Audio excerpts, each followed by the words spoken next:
오늘 우리에게 주시는 하나님의 말씀은 사도행전 2장 말씀이죠. 사도행전 2장 4절부터 13절까지 말씀 우리 함께 교독하도록 하겠습니다. 제가 먼저 읽겠습니다. 그들이 다 성령의 충만함을 받고 성령이 말하게 하심을 따라 다른 언어들로 말하기를 시작하니라. 그때 병원한 유대인들이 천하 만국으로부터 와서 예루살렘에 머물러 있더니 이 소리가 나매 큰 무리가 모여 각각 자기의 방언으로 제자들이 말하는 것을 듣고 소동하여 다 놀라 신기하게 여겨 이르되 보라, 이 말하는 사람들이 다 갈릴리 사람이 아니냐. 우리가 우리 각 사람이 난 곳 방언으로 듣게 되는 것이 어찌됨이냐. 우리는 바데인과 외레인과 엘람인과 또 메소포타미아, 유대와 갑바도리아, 본도와 아시아, 부르기아와 밤빌리아, 애굽과 구레네에 가까운 리비아, 여러 지방에 사는 사람들과 로마로부터 온 나그네, 곧 유대인과 유대교에 들어온 사람들과 그레데인과 아라비아인들이라 우리가 다 우리의 각 언어로 하나님의 큰 일을 말함을 듣는도다 하고 다 놀라며 당황하여 서로 이르되 이 어찌된 일이냐 하며 또 어떤 이들은 조롱하여 이르되 그들이 세술에 취하였다 하더라. 아멘. 오늘 이 말씀 가지고 하나님의 큰일이라는 제목으로 하나님 말씀 나누도록 하겠습니다. 오늘 제목을 하나님의 큰일이라고 잡았어요. 이것은 개혁주의 교회 신학자인 유명한 헤르만 바빙크 책 제목하고 같죠. 바로 오늘 본문에서 읽었던 12절인가요? 11절, 11절에 나타난 하나님의 큰일이라는 이 구절을 오늘 이 본문에서 일어난 사건의 핵심이라고 생각을 하고 이렇게 제목을 잡아봤어요. 큰일. 여러분 요즘 매일 접하는 우리나라의 떠들썩한 이 뉴스들이 있죠. 탄핵 관련 사건들, 그리고 미국 대선과 같은 세계 정세에 급변하는 일들, 그렇죠? 이 굵직굵직한 일들이 여러분 이 자체로도 큰일이죠. 엄청나게 큰일이지만 우리에게 이게 큰일이 되는 것은 이게 직간접적으로 우리 삶에 영향을 미치기 때문이에요. 그렇죠? 이것이 아무 상관없다면 큰일이 아니겠지만 우리한테 문제가 생기기 때문에 이게 큰일이 돼요. 네. 그래서 이런 모든 것들을 볼 때 이건 큰일이다 이야기하는 걸 우리가 보게 되죠. 그렇죠? 네. 맞는 말이에요. 하지만 저와 여러분은 현세를 살지만 영원을 사는 성도들 아닙니까? 우리에게 있어서 정말 큰일이 뭘까 한번 생각해 보게 돼요. 이런 우리가 세상 사람들도 이게 큰일이다 하는 것들을 우리가 경험해 보면서 진짜 우리에게 이보다 더 큰일이 있다는 사실을 떠올려 보게 돼요. 실제로 우리는 이보다 훨씬 더 큰일이 있다는 사실을 알고 이게 중대하다는 사실을 알고 있어요. 여러분 우리가 이 사회의 변화와 또 민주주의의 발전, 안정을 위해서 촛불을 들어야 마땅하겠죠. 이 시국에. 그렇지만 여러분 하나님의 나라와 하나님의 뜻을, 하나님의 의를 위해서는 더욱더 우리 마음의 성소에 촛불을 밝히는 것이 중요하다고 생각을 해요. 성령의 촛불이 우리 안에 타오르게 해야 된다고 생각을 해요. 여러분 하나님의 영원하신 목적, 이거를 하나님의 큰 일이라고 우리가 볼 수 있어요. 그리고 이 하나님의 큰 일이 우리를 통해 널리 증거되는 것이 우리의 사명이고 이것이 바로 우리의 큰 일이 되어야 된다는 거예요. 이걸 오늘 말씀을 통해서 한번 살펴보고자 해요. 먼저 오늘 본문의 배경을 생각을 해봅시다. 오랜만에 성경 본문을 다루니까 여러분이 좀 생소할 수 있어요. 오늘 사도행전, 이 누가가 기록한 사도행전이요.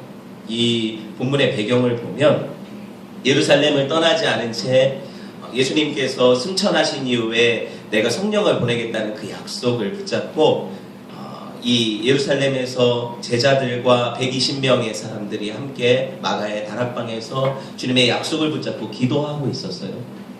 여러분 그리고 드디어 오순절 날이 되고 성령이 그들 가운데 임하셨다는 거예요. 오늘 이 사건의 기록이 오늘 우리가 보고 있는 본문이죠. 오순절 성령 강림이 막 계속 지속적으로 이루어지는 사건이 아니라 바로 2000년 전 그 마가의 다락방에서 단회적으로 일어났던 사건입니다. 한번 그때 오셨다는 거예요. 아주 구속사적으로 중요한 사건이라는 거죠. 성령 강림을 통해서 구약교회하고 신약교회가 나뉘어져요. 우리가 이것을 알아야 돼요. 왜일까 가만히 생각을 해보면 예수님이 공생의 3년 동안에 사람들을 만나셨죠. 팔레스타인 지역에서 사역하시면서 많은 사람들 이렇게 대하시고 사역을 하셨어요. 여러분, 예수님은 그 당시에 어떤 모습으로 오셨습니까? 눈에 보이지 않는 영으로 오셨습니까? 아니죠. 육체를 가지신 사람의 모습으로 오셨다는 거예요. 하나님의 아들이. 여러분, 그렇다면 육체를 가진 인간은 한계가 있습니까? 없습니까? 분명한 한계가 있어요. 동시에 수많은 지역에 나타날 수 없고, 맞죠? 수많은 사람들과 한 번에 교제할 수 없고, 이런 어떤 육체적인 제약이 있었다는 거예요. 그래서 실제로 예수님께서 공생애 동안에 돌아다니신 지역은 상당히 세계 지도를 펴놓고 보면 좁은 지역이에요. 그리고 예수님이 만나셨던 사람들 또한 당시 세계 인구를 놓고 보면 아주 미미한 숫자의 사람들을 만나셨다는 거죠.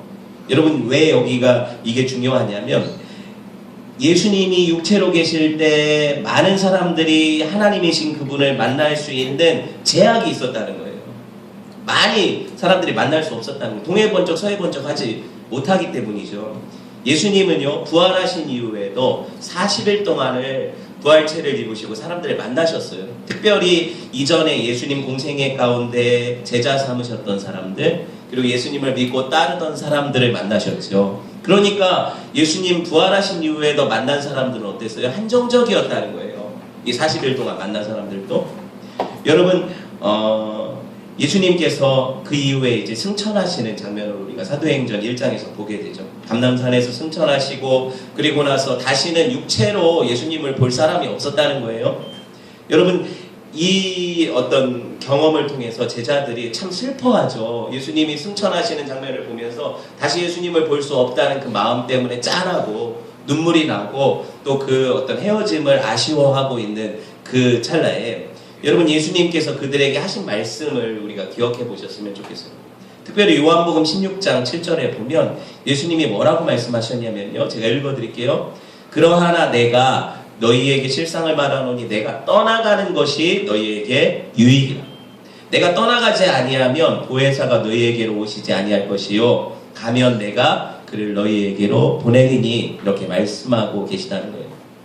예수님이 떠나가는 것이 오히려 유익이다. 슬퍼하지 마라. 왜 그러냐? 내가 가면 보혜사를 보내겠다. 여기서 보혜사가 누굽니까? 예수님이 보내신 성령 하나님을 얘기해요. 성령님을 얘기를 해요. 예수님이 떠나가셔야, 승천하셔야만 성령님이 오실 수 있다는 거예요. 여러분, 오순절 성령 강림으로 말미암아 이제 모든 믿는 자들 가운데 누가 오셨어요? 성령이 오셨죠.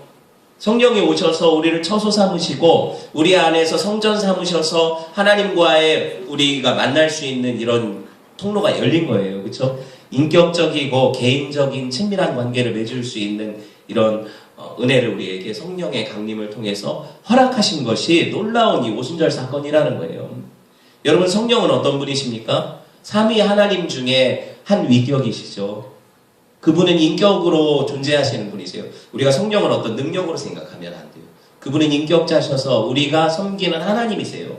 그럼과 동시에 성령은 개별 인격자임과 동시에 하나님 아버지의 영이시고, 또 성령은 예수 그리스도의 영이라고 성경이 표현을 하고 있어요. 여러분, 구약시대에 생각을 해보세요. 구약시대의 성막이나 성전, 이 제사 제도를 통해서 누가 누구를 만났습니까? 사람들이 하나님을 만났죠. 근데 이 가운데 만날 수 있었던 사람들은 아주 특정한 사람들이었어요.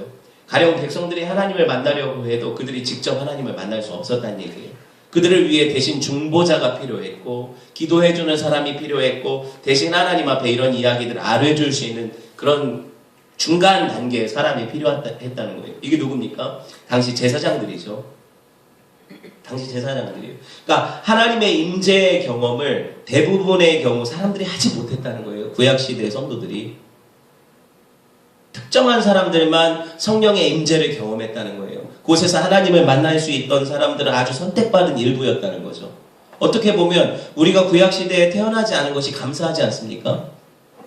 아주 일부의 사람들만 하나님을 만날 수 있다면 신앙생활이 얼마나 어렵겠어요. 그렇죠? 여러분, 이것을 생각해 보자는 거예요. 예수 그리스도의 부활 승천하심과 그래서 성령이 다시 우리 가운데 오시는 이 사건을 통해서 이제 누구라도 하나님을 만날 수 있는 이 길이 열렸다는 거예요. 여러분 한번 생각을 해볼게요. 왕, 제사장, 선지자 이게 그 구약시대 성령의 기름 부음 받는 직분들이거든요. 이거는 그들이 하나님 앞에 쓰임받는 그들의 직분과 그들의 하는 사역을 위해서 부음받은 성령이에요. 그래서 그들은 그 왕이나 제사장이나 어떤 선지자의 사역을 하지 않을 때는 성령이 떠나가시기도 했다는 기록이 있어요.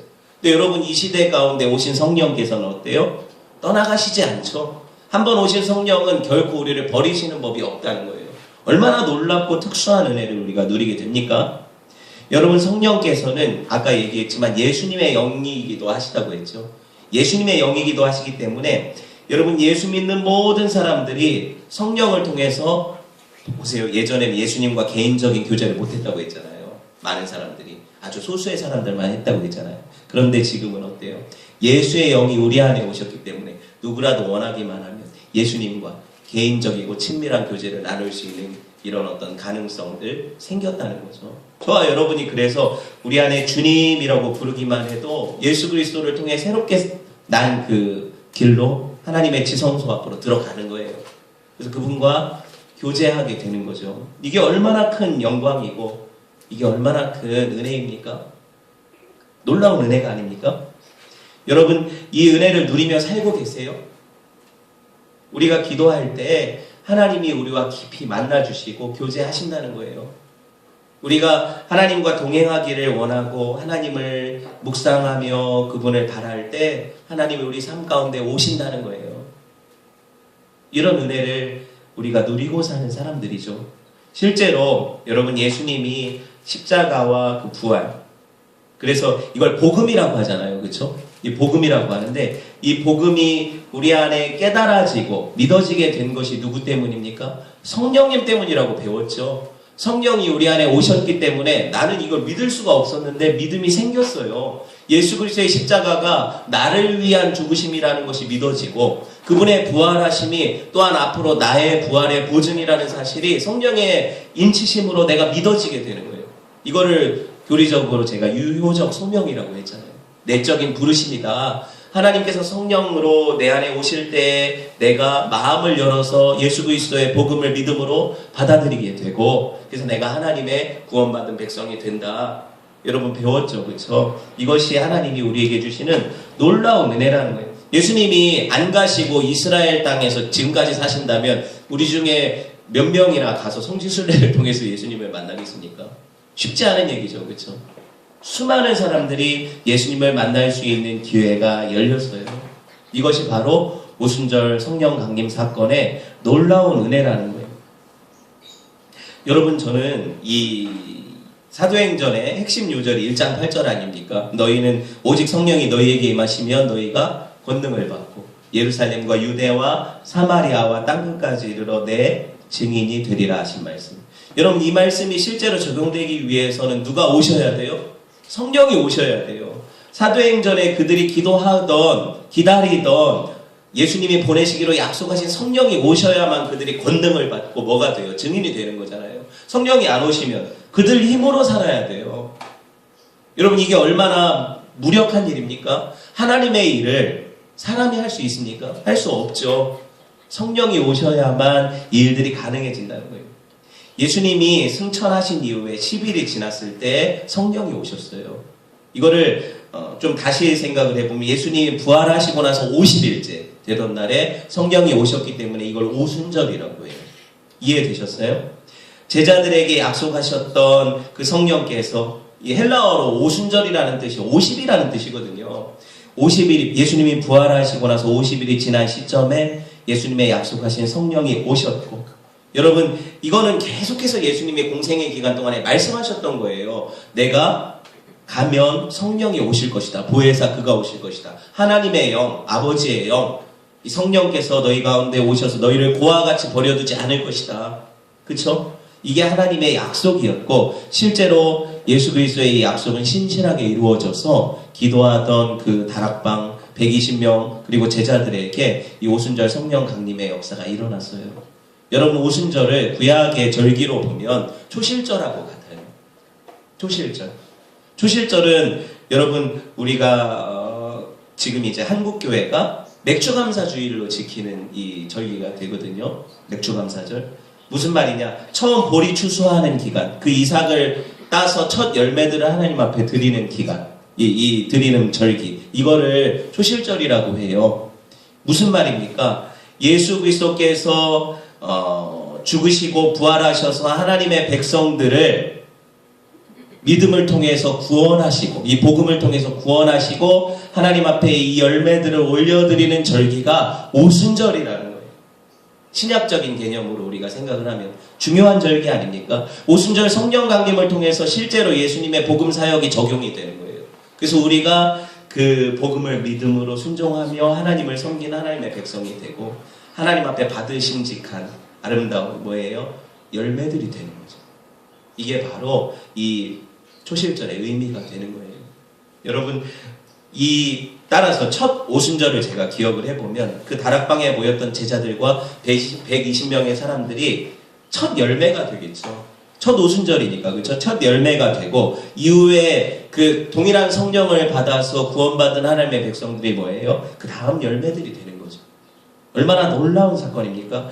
이 구속사의 분기점인 오순절 사건을 기점으로 해서 이제 수많은 사람들이 하나님의 백성이 되고, 그리고 하나님과 교제할 수 있는 길이 열렸다. 중요한 오늘 이 본문의 핵심이 되죠. 오늘 3절에 보면은요, 본문 3절 보세요. 2장 3절 보시면 여기 기록은 안 되어 있어요. 성경을 보시고 본문 2장 3절에 보면 오순절날 성령이 임하시던 현상을 구체적으로 묘사를 하고 있어요. 불의 혀같이 갈라지는 것이 각 사람들 위에 임하였다 그러죠. 개별적으로 각 사람들 머리 위에 임했다는 거예요. 성령이 이런 특정한 모양으로 보여지고, 그렇죠? 그리고 불의 혀 같은 것들이 임재했는데 어떤 신기한 일이 벌어졌냐? 그 성령의 임재를 받은 사람들이 어때요? 성령의 말하게 하심을 따라 다른 언어들로, 방언들로 말하기를 시작했다, 이렇게 기록되어 있죠. 여러분 보세요. 여기서 방언이 영어 성경에 보면 텅이에요. 혀라는 거예요. 혀. 근데 여러분, 언어 기관을 성령께서 주관하신 사건이 바로 오순절 성령 강림 때 방언 사건이에요. 그들이 자기가 배운 적도 없는, 스스로 알지도 못하는 외국어, 내가 써본 적 없는 외국어로 말하기 시작하는 놀라운 사건이 벌어졌어요. 이러고 나니까 자기들도 놀라고 그 사건을 함께 보고 있던 사람도 놀랬어요. 아니, 저 사람은 제2 외국어를 배운 적이 없는데 어떻게 저렇게 능통하게 얘기를 할까? 엄청 놀란 거예요. 내가 알기로 저 갈릴리 촌놈들인데, 갈릴리라고 하면 쉽게 말하면 이제 논산 촌놈들, 이런 식으로 생각을 하면 돼요. 진짜 외국어라는 거를 접한 적도 없고 저렇게 능통하게 말할 수 있는 사람들도 아닌데 어떻게 이런 신기한 일이 일어났을까? 거기 있던 사람들이 다 놀래가지고요. 7, 8절에 보세요. 다 놀라 신기히 여겨 이르되 뭐래요? 보라, 이 방언하는 사람들이 다 갈릴리 사람들이 아니냐? 논산지방 사람들이 아니냐? 뭐 이런 거죠. 우리 각 사람이 난 곳 방언으로 듣게 되는 것이 어찌 됨이냐? 너무 신기한 거예요. 어떻게 저 사람들이 우리 언어를 알지? 그도 그럴 것이 뭐냐면 거기 모여있던 사람들 몇면을 보세요. 디아스포라 유대인들, 흩어져 살던 유대인들이거든요. 세계 각 지방에 살던 사람들이에요. 이 사람들이 해마다 몇 번씩, 특별히 6월절이나 이런 어떤 유대 민족의 절기가 되면 예루살렘 성전에 와서 순례를 해요. 그리고 그 한 달이든 어느 기간 안에 그들이 와가지고 하나님 앞에 제사 드리고 이런 어떤 시간들을 가질 때 거기 모였던 사람들은 말이 안 통해요. 왜냐하면 내가 원래 유대인이라 하더라도, 부모가 유대인이라 하더라도 나는 자라온 것이, 나는 제일교포고, 이해되셨죠? 나는 재미교포고, 다 달라요, 말 쓰는 것들이. 근데 그 예루살렘에서 그들이 언어가 통하는 사건들을 경험하는 거죠. 너무 신기한 거예요. 출신들 한번 볼까요? 9절에 9절, 10절, 11절 나오죠? 아까 읽기도 힘들었던 바데인, 메데인, 엘라민, 메소보다미아, 유대, 갑바도기아, 본도, 아시아, 부르기아, 밤빌리아, 애국, 구레네, 리비아. 여러분, 여기서 끝나는 게 아니라 또 여러 지방 사람들, 로마로부터 온 나그네들, 그쵸? 이렇게 얘기하고 있어요. 이 정도면 언어 자체가 엄청나게 다양해요. 그죠? 이런 어떤 사람들이 오늘 이 놀라운 사건을 직접 경험했다는 거예요. 지금 이렇게 제가 읽어드렸던 이 사람들은요, 거의 당시에 알려졌던 모든 족속들을 대표하는 사람들이거든요. 그러니까 대부분 세계 사람들이 모여들었다. 각자 언어를 쓰는 사람들이 모여들었다는 거예요. 그들 중에 대부분이 유대인이라 하더라도 말을 모르는 상황이에요. 유대어를, 히브리어를. 근데 이런 상황에서 그들이 말이 통했다는 거죠. 그런데 갑자기 유대 갈릴리 시골에서 온 사람들이 자기 언어로 얘기를 하니까 당연히 놀랐고, 여러분 상식적으로 불가능한 일이 벌어졌기 때문에 어떤 사람들이 이 현상을 보고 쟤네들이 술 취했다 얘기한 거예요. 그렇죠? 오늘 말씀해 보세요. 새 술에 취했다. 저 술 취하지 않고서 어떻게 저러냐. 근데 여러분 한번 생각해 보세요. 만약에 어떤 술을 마셨을 때 제가 외국어로 프리토킹이 가능하다면 좀 술을 마시겠어요? 이해되세요? 그걸 먹었을 때 혀가 꼬여가지고 영어나 아니면 일본어나 아니면 독일어나 프랑스어나 이걸 자유자재로 구사할 수 있다면 한 잔 마시는 게 더 쉽겠죠, 그렇죠? 이해가 안 되는 얘기죠, 이거 자체가. 여기 본문에 나오는 민족들, 우리가 이게 중요하게 생각해야 되는 이유가 창세기 10장에 보면 어떤 기록이 있냐면, 여러분 노아의 홍수를 지나고 그 노아의 자손들이 있어요. 셈과 함과 야벳, 이들로부터 파생되어져 나간 민족들, 그 족속들, 이 목록들과 비교해 보면 오늘 나오는 이 신약에 지금 사도행전에 나오는 뭐 갑바도기아, 본도, 뭐 아시아, 부르기아, 밤빌리아 뭐 이런 데 나온 사람들하고 지금 이 민족들이 흩어져 가지고 그 이룬 어떤 그 지역에 사는 사람들하고 이게 비슷하다는 걸 볼 수가 있어요. 겹쳐진다는 걸 볼 수가 있어요. 이게 왜 중요하냐면요. 여러분 창세기 11장에 어떤 대사건이 일어나는지 아세요? 바벨탑 사건이라는 사건이 일어나요. 아세요? 바벨탑 사건. 여러분 바벨탑 하면 어떤 게 떠올라요? 사람들이 하나님과 같이 높아지려고 탑을 쌓쳐 모여가지고, 그래서 하늘 꼭대기까지 닿는 탑을 쌓으니까 하나님이 인간들이 뭐 하는가 보시고 그것들 흩어버리신 사건 아닙니까? 그렇죠? 다 아시는 내용이에요. 근데 여기 숨겨진 놀라운 비밀이 있다는 거예요. 여러분 이 바벨탑 사건에서 이 사람들이 계획했던 건 뭐예요? 우리가 서로 흩어짐을 면하자, 모여 살자. 그래서 그들이 가장 풍족한 그때 당시에 갈대아 지방이죠. 이 시날 평지죠. 그렇죠? 시날 평지로 모여들어서, 왜 시날 평지냐면 메소포타미아 문명의 발상지예요. 그만큼 비옥하고 강이 흐르고, 그쵸? 우리가 유프라테스나 티그리스나 이런 강들을 보잖아요. 그만큼 살기 좋은 땅에 모여서 우리가 우리의 이름을 내고 탑을 쌓고 여기서 나라를 이루고 도시를 이루고 문명을 발전시키고 실제로 그렇게 살았어요. 근데 이 일들을 계획하고 획책할 때 그들이 했던 건 뭐예요? 자기 이름을 내자. 사람들의 명성을 내자. 하나님 없는 인생들을 살았다고 했잖아요. 그렇죠? 그들에게 하나님이 어떻게 하셨어요? 이 바벨탑 공사를 하는 거를 보니까 서로 말이 통하니까 얘네들이, 그러니까 쉽게 말하면 노가다도 용어가 통해야 일을 하죠. 그죠? 네, 야 나라시해 그러면은 평평하게 만들어라 이런 뜻이잖아요, 일본어로. 근데 나라시가 무슨 뜻인지 모르면 막 대충 이렇게 뭐라고 해야 될까요? 막 섞어 놓을 수도 있고 평평하지 않게 할 수도 있잖아요. 말이 안 통하면, 말하자면 이렇다는 거예요. 그러니까 하나님께서 이를 보시고 어떻게 하셨냐면, 야 이거 바벨탑 공사를 보니까 이것들이 민족도 하나고 어차피 한 노아의 자손들이니까, 그리고 말도 통하니까 이 일이 가능하구나, 이거 못하게 흩으자 해서 어떻게 하셨어요? 하나님께서 그들을 치시니까 언어를 흩으셨어요. 이 방법이 재밌죠. 언어를 흩으셔가지고 말이 안 통하게 하시는 거예요. 못 알아들으니까 이 일이 돼요, 안 돼요? 일이 안 되죠. 서로 협업하는 일이 안 되는 거예요. 재밌는 거는 이 바벨이라는 것이 말을 뜻하는 영어의 버벌이에요. 그러니까 왜 이렇게 변동이 되어서 왔는지 모르겠지만 그 파생되어진 원뿌리가 이 바벨에서 언어라는, 말이라는 뜻이 왔다는 거예요. 들어보셨죠? 버벌이 말이라는 뜻이잖아요. 바벨이 원래 이 말을 흩으시는 사건을 얘기를 해요. 여러분, 그래서 하나님께서 이 의사소통을 막으셨어요. 그래서 원래 한 언어를 가졌던 민족들이 말이 안 통하니까 같이 살 수가 없고 같이 일할 수가 없으니까 다 흩어져 살았죠. 각지로. 그래서 오늘 보면은 신약에 각지에 흩어져 사는 민족들의 구성들이 나타나는 거예요. 원래 민족은 하나였다는 거죠. 원래 아담 한 뿌리잖아요. 그리고 노아를 통해서 홍수 이후에 난 사람들이 또 한 뿌리잖아요. 근데 다 흩어져 살고 말이 다르게 된 이유죠. 그러니까 바벨탑 사건만 없었어도 우리는 외국어 공부를 안 해도 됐어요. 중요한 건 그건 아니고, 말하자면 이거죠. 그들이 언어를 통해서 하나님을 대적한 일을 했다는 거예요. 한 언어를 통해서, 말을 통해서 하나님을 대적한 일을 했다는 거예요. 이거를 하나님이 기쁘게 여기시지 않으셨어요. 그래서 이걸 흩으셨다는 거죠. 그런데 제가 왜 이야기를 하냐? 오늘요. 각자 언어가 다른 사람들의 언어가 통일되는 사건이 이 오순절 사건에 일어나지 않습니까? 서로 다른 지역에서 태어났고 말이 다른데 신기하게 알아들어요. 오늘 이 사건이 일어났잖아요. 성령 강림하시고 오순절 사건. 사람들이 볼 땐 무슨 술 취한 사람들 같은데 말하는 거 보니까 알아듣겠어요. 논리적으로 이야기를 해요.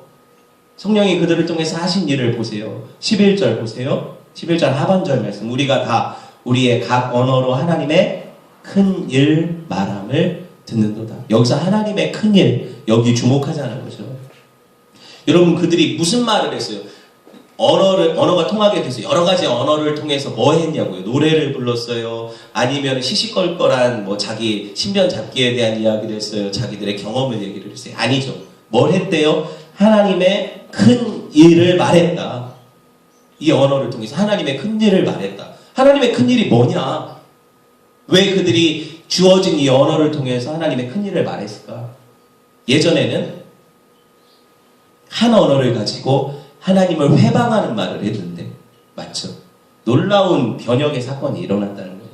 여러분, 오순절 성령 강림을 체험한 사람들이 이 알아듣는 말로 하나님의 큰 일을 말하기 시작하니까 이 시작하는 시점에서 가장 어떻게 보면 담대하게 수많은 사람들에게 말씀을 선포했던 사람이 나와요. 누구냐면 베드로라는 사람.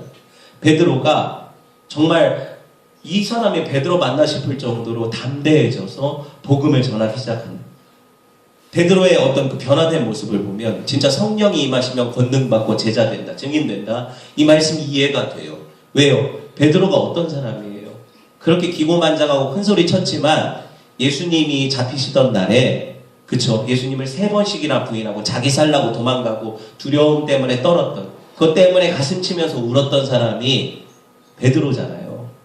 자기 잡혀 죽을 것 때문에 두려움에 떨었던 사람이 어떻게 변했어요? 불과 50일밖에 안 지났어요. 예수님이 부활하시고 나서, 죽으시고 나서 50일밖에 안 지났어요. 그런데 사람이 변했어요. 어떻게 변했어요? 자기 생명을 돌아보지 않고 하나님의 복음을 전하는 사람으로 변했다는 거예요. 성령이 임하시면 권능받고 증인되리라.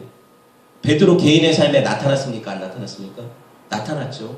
베드로가 증인이에요. 스스로 속일 수가 없어요. 내가 어떻게 이렇게 변했지? 자기가 아는 거죠. 나는 내 목숨 하나 부지하려고 이렇게 두려워하던 사람인데 내가 어떻게 이 복음을 전하는 복음의 증인이 되었을까 생각해 보니까 예수님의 약속이 기억나는 거예요. 승천하실 때 성령이 임하시면 네가 권능받고 내 증인 될 거다. 놀랍지 않습니까? 이거 술 때문이 아니죠. 사람들이 술 때문이라고 얘기하는 사람들이 술 취한 사람들이에요. 진짜 웃기지 않습니까? 15절에 보니까 베드로가 뭐라고 해요? 설교 중간에 때가 제3시다. 유대인 시간으로 제3시면 우리 지금 시간으로 환산을 하면 아침 9시예요. 누가 낮술도 아니고 아침 술을 이렇게 먹는 사람도 있겠지만 거의 이 120명의 사람들이 아침 9시에 일어나서 우리가 해장술을 먹고 이 일을 하자 이렇게 하지 않죠. 그러니까 니네가 정상적이라면 저 사람들이 이른 아침부터 술 취했다는 게 믿겨지냐? 말도 안 되는 소리 하지 마라. 저 사람들이 술 취해서 저렇게 언어를 이렇게 유창하게 할 수 있는 게 이게 그럼 진짜 기적 아니냐? 이렇게 베드로가 항변하니까 사람들이 할 말이 있어요, 없어요? 직접 봤으니까 할 말 없죠. 여러분, 이 현상이 그냥 뭐 뜬금없이 갑자기 술 마셔서 일어난 사건이 아니라는 것을 어떻게 규명을 하냐? 놀라운 베드로의 설교 가운데 베드로는 구약의 요엘이라는 선지자가 선포한 이 말씀을 인용을 하고 있어요. 설교 중에. 그게 뭐예요? 요엘서 2장 28절 29절에 보면 이런 말씀이 있어요. 잘 들어보세요. 많이 들어봤던 말씀. 그 후에 내가 내 영을 만민에게 부어주리니 너희 자녀들이 장래일을 말할 것이며 너희 늙은이는 꿈을 꾸며 너희 젊은이는 이상을 볼 것이며 그때 내가 또 내 영을 남종과 여종에게 부어줄 것이며. 이게 요엘의 말씀이거든요. 그런데 오늘 본문 17절 18절 한번 눈으로 보세요. 방금 들었던 본문과 비교해서 보세요.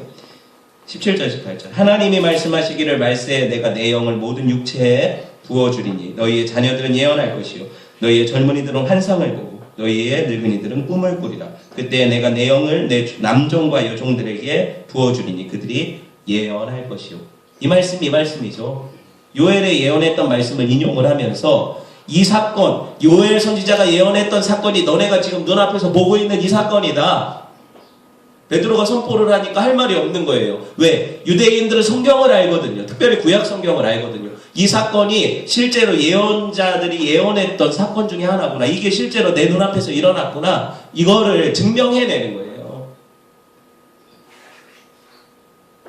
여러분, 성령은요, 구약 시대에 있어 제가 아까 말씀드렸지만 아주 제한된 특정한 사람들에게만 임했고, 그것도 그런 어떤 직무가 끝날 때는 떠났고, 이런 우리가 배경하에서 이 사람들이 이해를 하고 있었죠. 유대인들이 이걸 너무 잘 알잖아요. 우리 같은 사람들은 성령을 받을 자격이 없다 생각하는 사람들이 유대인 아니겠어요? 맞죠? 그런데 그들이 오늘 요엘서에서 예언한 거예요. 자녀들, 젊은이들, 늙은이들, 모든 세대, 전 세대에 걸쳐서 이 성령의 임재를 누릴 것이다. 이 약속이 실제로 자기들의 지금 현재 눈앞에 이루어지는 사건을 보고 있다. 남종과 여종, 이 뭐예요? 신분을 초월하고 남녀, 성별을 초월하며 이 성령의 임재가 모든 사람들에게 임할 것이다. 왕, 제사장, 선지자들만 임했던, 그래서 그들만 누렸던 이 성령의 임재, 이제 오순절 성령 강림을 통해서 너희 눈앞에 펼쳐지는 이걸 봐라. 실제로 이 예언이 응해서 너희들도 누구든지 성령 받으면 하나님의 자녀가 되고 하나님과 교통할 수 있는 길이 열린 것이다. 이게 복음의 능력이다.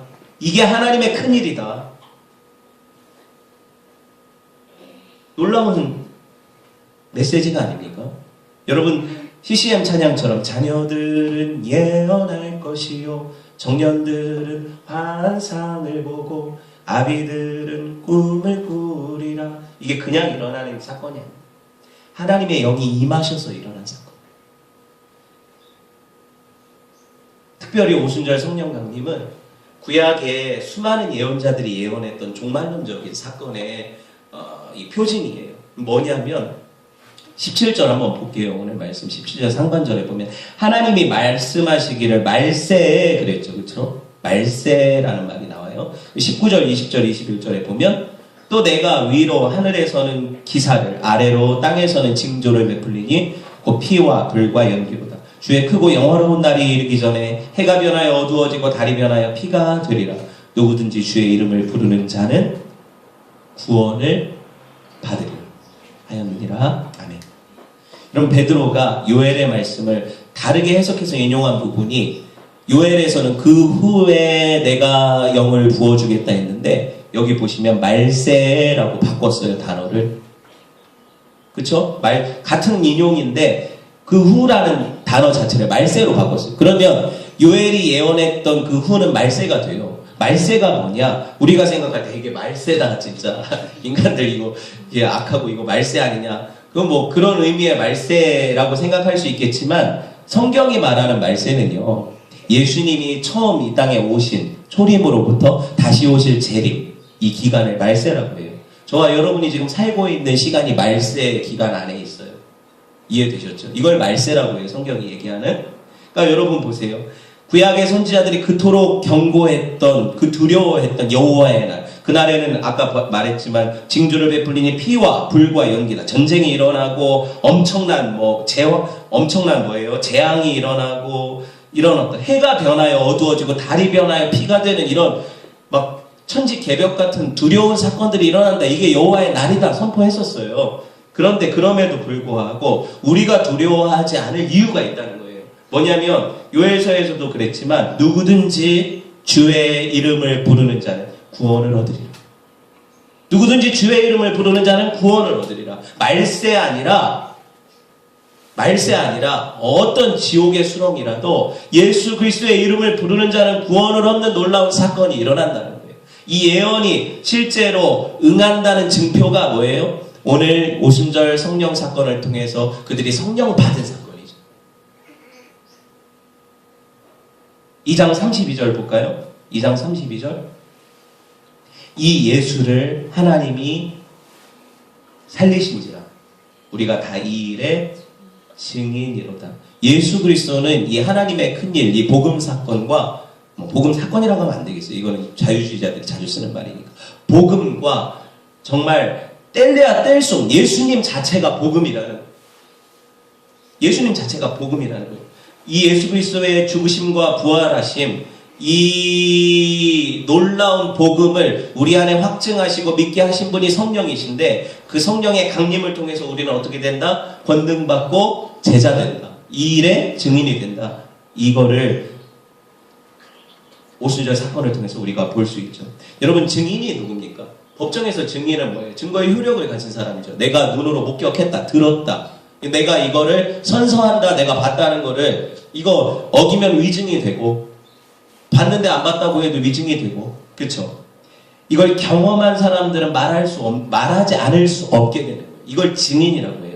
내가 예수 그리스도를 받아들여서 내가 구원을 경험했어요. 복음을 경험했어요. 나는 뭐가 돼요? 이 일의 증인이 돼요. 나를 죄악에서 건지시고 멸망 가운데 구원하신 주님이 내 안에 오셔서 나를 다스리시는 이 사건이 내가 체험되었기 때문에 난 이걸 증인으로 내가 이걸 증거로 삼을 수 있다는 거예요.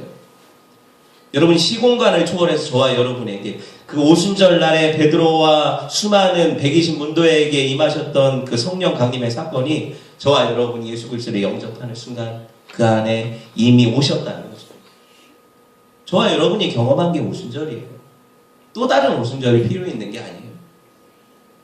여러분, 베드로가 이와 같이 담대히 복음을 전하고 이 패역한 세대에 있어서 구원을 받아라 할 때 그 당시 이걸 알아들을 수 있으니까, 언어가 통했으니까 알아듣는 사람들이 어떻게 해요? 가슴을 치며 회개하죠. 형제들아, 내가 어찌하였고. 왜? 그들은 예수 그리스도를 잡아 죽이는 일에 동역했고 그들은 예수님이 마땅히 죽어 마땅한 나사렛 이단이라고 십자가에 못 박아라 했던 사람들인데 자기들의 죄를 자기가 알자. 내가 생명의 구주를 십자가에 못 박았다. 이런 탄식이 나올 수밖에 없죠. 예수님이 성령께서 내 안에 오시면 내가 죄인이라는 사실이 발견이 돼요. 누구라도. 여러분, 이걸 거치지 않고 구원받는 사람이 없어요. 나는 그래도 좀 다른 사람에 비해서 좀 착하게 살지. 나는 좀 선해. 나는 좀 괜찮으니까 구원받을 자격. 쟤는 못 받아도 나는 받을 수 있지 않을까 이렇게 생각해. 이런 사람들에게 구원은 없는 거예요. 나는 아무것도 아니고 정말 내 힘으로는 구원받을 어떤 가치도 없고 자격도 없고 나 같은 사람을 구원하시는 것 자체가 신기하고 정말 내 죄가 씻어질까? 내가 정말 용서받을 수 있을까? 이렇게 괴로워하는 사람들 가운데 하나님의 구원의 복음이 임하고 우리가 자유케 되는 거예요. 그리고 우리가 이 경험을 통해서 내가 나 같은 사람도 구원하신 주님께서 이제 나를 통해서 다른 사람들을 구원하기를 원하시는구나. 이렇게 내가 깨달아지게 되면 비로소 복음을 증거할 수 있게 되는 거예요. 그거 시켜서 되는 게 아니죠. 여러분, 빌라도의 뜰에서 베드로가 예수님을 부인했을 때 나는 저 같은 경우에도 보면은 베드로가 이렇게 변하리라는 거는 상상을 할 수가 없죠. 근데 실제로 변했어요. 베드로의 삶을 변화시키신 주님이 저와 여러분을 못 변화시키실까요? 우리가 들은 복음은 그들이 받았던 들었던 복음하고 다른가요? 여러분, 우리 안에 오신 성령께서는 우리를 능히 변화시키실 수 없는 예전보다 실력이 딸리시는 하나님이신가요? 아니라는 거죠. 감이 오십니까? 성령께서 오셔서 증거케 하신 이 하나님의 큰 일은 바로 예수 그리스도의 죽음 그리고 부활하심, 이 십자가 사건, 복음이라고 표현하는 이 일이에요. 하나님의 큰 일은 바로 복음이라는 거죠. 여러분, 하나님의 아들 예수 그리스도께서 저와 여러분 죄와 죽음 가운데 빠져서 불행하게 살 수밖에 없고 그러다가 멸망받을 인생들 가운데 소망을 주셨어요. 영생을 주셨어요. 천국을 주셨어요. 여러분, 이 복음이 저와 여러분 각자의 인생 가운데 내가 지금까지 경험했던 어떤 것보다도 큰 경험이 맞죠. 안 그래요, 여러분? 내가 지금까지 살면서 어떤 일들을 경험했다고 해보세요. 큰일, 대단한 일들, 큰일, 이 경험했다. 근데 내가 예수 그리스도를 만나 구원받은 사건보다 큰일이 있어요. 이게 모든 믿는 사람들에게는 이게 하나님의 큰일이에요. 진짜 큰일이에요. 그렇죠? 이만한 큰일이 없어요. 이게 실제로 예수 믿는 사람들이 고백이 되어야 돼요.